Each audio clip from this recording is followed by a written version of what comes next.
नमस्कार दोस्तों, कैसे हैं आप सभी। आशा करता हूँ आप सभी अच्छे होंगे।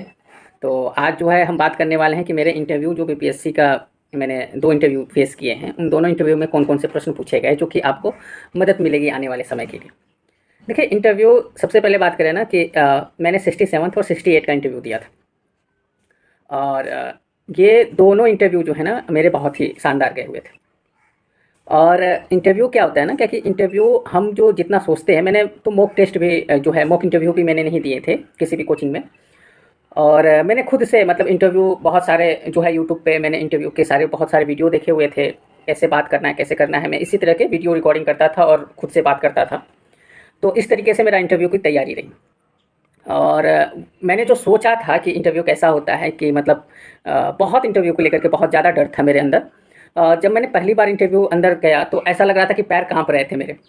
लेकिन बोर्ड मेंबर इतने अच्छे थे कि मुझे एहसास ही नहीं होने दिया कि मैं कोई बहुत ही बड़े आदमी के साथ इंटरव्यू दे रहा हूँ या उनके सामने दे रहा हूँ। बिल्कुल नॉर्मल से एकदम थे, पूरे फुल्ली तरीके से बिहारी स्टाइल जिसको कहते हैं कि हाँ, आराम से नॉर्मल से आप बैठ जाइए। हाँ, ठीक है, आप कंफर्टेबल हैं।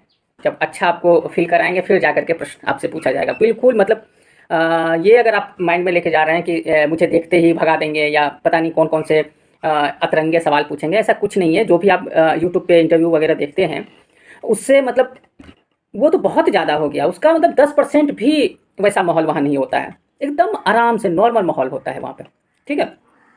अब रही बात कि प्रश्न क्या-क्या पूछे गए थे मेरे से, तो प्रश्न देखिए 67th वाले बीपीएससी में 67th वाले बीपीएससी में जैसे मैं इंटर किया, तो उनके सामने तो मेरे सारे डॉक्यूमेंट होते ही हैं। ये तो उन्होंने कहा कि आपने ग्रेजुएशन जो है किस सब्जेक्ट में किया है? तो मैंने बताया कि सर मैंने बीसीए किया है, बैचलर ऑफ कंप्यूटर एप्लीकेशन। तो उन्होंने कहा कि तो आपने एमसीए क्यों नहीं किया?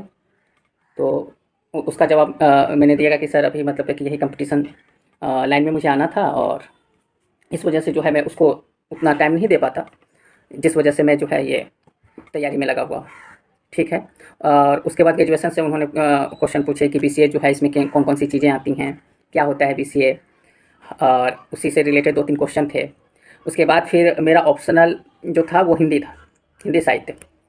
हिंदी साहित्य से उन्होंने क्वेश्चन पूछा कि जो है आपकी यूनिवर्सिटी जो है वो तिलका माझी भागलपुर यूनिवर्सिटी है, तो वहाँ से जो है दिनकर जी का क्या रिश्ता है, ठीक है? तो मतलब इतना तक मैंने तो सोचा नहीं था कि ये प्रश्न आएँगे, लेकिन फिर भी मैंने दिनकर जी के बारे में पढ़ा था। रामधारी सिंह दिनकर की बात हो रही है। मैंने कहा कि जी सर वहाँ पे कुलपति वो रहे थे, और तो उन्होंने कहा कि आप जो है दिनकर जी की कुछ कविताएँ हमको बताइए जो कि आपको अच्छी लग रही हो। तो मैंने उन्हें रश्मि रथी से 4 लाइनें सुनाई कि वर्षों तक वन में घूम घूम बाधा विघ्नों को चूम चूम सह धूम धाम पानी पत्थल पांडव आए कुछ और निखर, सौभाग्य न सब दिन सोता है देख आगे क्या होता है, मैत्री की राह बताने को सबको सुमार्ग पे लाने को दुर्योधन को समझाने को भीषण विभीषण बचाने को भगवान हस्तिनापुर आए और पांडव का संदेशा लाए।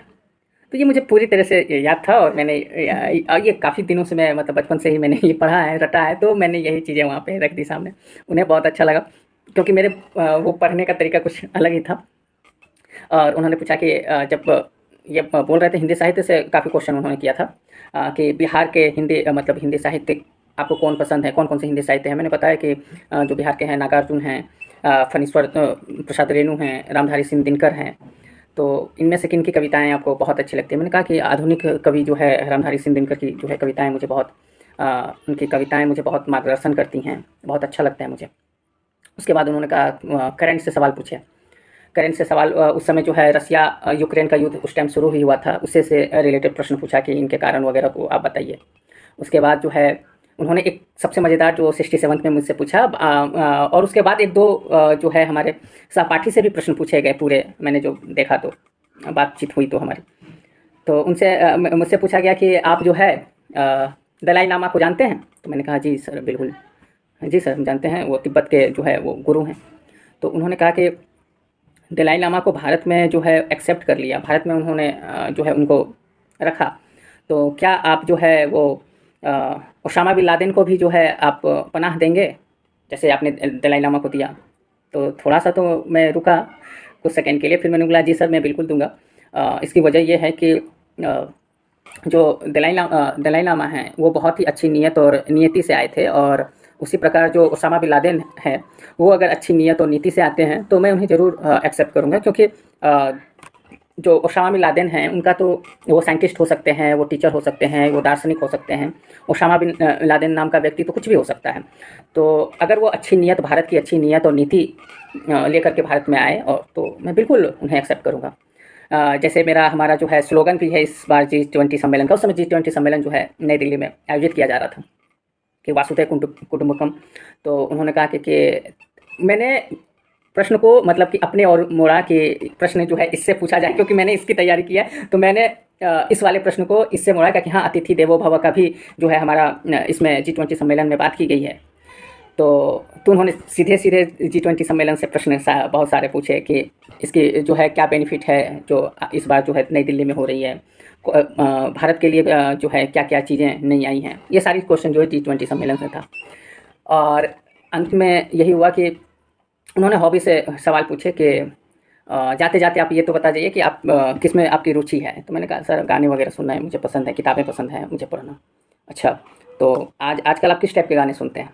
तो मैंने कहा क्या कि अभी तो सर उस समय जो है लेटेस्ट गाना था। तो मैंने कहा कि लेटेस्ट गाने जो है, अच्छा ठीक है। तो ये उन्होंने गाने नहीं पूछे कि कौन से गाने आपको जो है आप बताइए, ऐसा नहीं किया, लेकिन ठीक है। तो ये मेरा पूरा इंटरव्यू था, लगभग 7 से 8 मिनट का इंटरव्यू चला था। और उस समय मेरा जो बोर्ड था वो था कोसी, मेरे ख्याल से कोसी था, कोसी या सोन, इसे मतलब वो क्या होता है ना कि बिहार की नदियों पे जो है बोट के नाम होते हैं। ये मैं आपको बता दूं कि बिहार की नदियों पे जो है वो बोट के नाम रखे जाते हैं, ठीक है।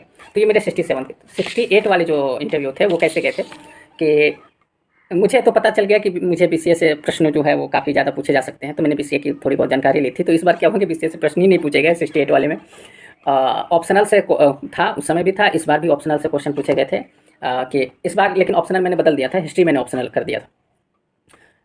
68 में तो चेंज हुआ ही था हमारा सिलेबस। तो मैंने जो है हिस्ट्री ऑप्शनल रख लिया। तो हिस्ट्री से पूछा गया था कि बिहार को जो है अंग्रेज़ों ने कब जीता।